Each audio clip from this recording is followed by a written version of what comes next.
ہم نے شروع طریقے پر اس کو نقل کیا ہے اور اس کا جو بنیادی مقصد ہے وہ عقیدہ ختم نبوت سے آگاہی ہے. ہم اس کو کہہ سکتے ہیں ختم نبوت آگاہی سے بنا. اور اس کے ساتھ ساتھ جو منکرین ختم نبوت ہیں قادیانی مرزائی ان کے حوالے سے بھی آگاہی ظاہر ضروری ہے. اس حوالے سے بھی کچھ باتیں انشاءاللہ میرے آپ کے سامنے آ جائیں گی.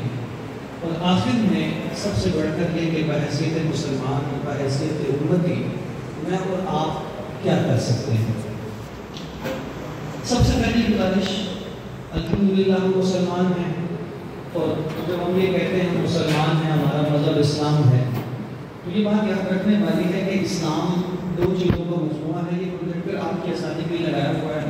جو چیز بولی جاتی ہے جو یہاں سامنے آ بھی جاتی ہے آسانی کے لیے ہے. آگے چل کر کچھ چیزیں ایسی ہیں جو آپ کو دکھانی ہیں وہ یہاں پروجیکٹر میں آپ کے سامنے آ جائیں گی. اس کا صرف مقصد یہ ہے تو آپ اس انداز میں سہولت سے تشریف فرما ہو جائیں کہ آپ کو ہی نظر آتا رہے. ہم مسلمان ہیں ہمارا مذہب دین اسلام ہے. اسلام دو چیزوں کا نام ہے عقیدہ اور عمل. قرآن پاک میں ہم بار بار پڑھتے ہیں ان الذین آمنوا وعملوا الصالحات. آمنوا ہمارا عقیدہ ہے جس کو ایمان کہتے ہیں اور عمل الصالحات ہمارے نیک اعمال ہیں جن کو عمل کہتے ہیں.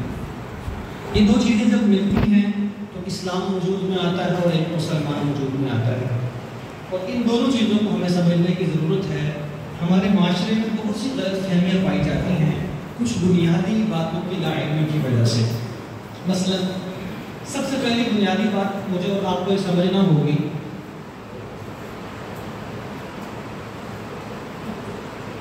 کہ یہ دونوں چیزیں مل کر ایک مسلمان وجود میں آتا ہے اور اسلام وجود میں آتا ہے لیکن دونوں میں تھوڑی تفصیل ہے. عقیدہ یہ دروازہ ہے جس کے ذریعے کسی بھی مذہب میں انسان داخل ہوتا ہے. کسی بھی مذہب میں اسلام کی بات نہیں کر رہا. عقیدہ دروازہ ہوتا ہے. کیوں؟ کیونکہ عقیدہ وہ اصول و نظریات ہیں جس پر کسی بھی مذہب کی بنیاد ہوتی ہے. اب ظاہر ہے ہر مذہب کے اپنے اصول اپنے نظریات ہیں. جو بندہ ان اصول و نظریات کو مانے گا اس مذہب کا حصہ بن جائے گا. جو ان نظریات کی پیروی کرے گا اس مذہب کا حصہ بن جائے گا. تو عقیدہ یہ دروازہ ہوتا ہے یہ بنیاد ہے. اب جن نظریات کو ماننے کے بعد بندہ جس بھی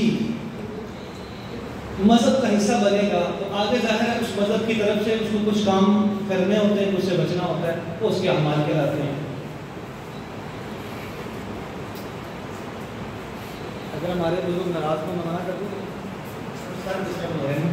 آپ مجھے لائیو دیکھ لیں اگر درمیان سے کیمرے میں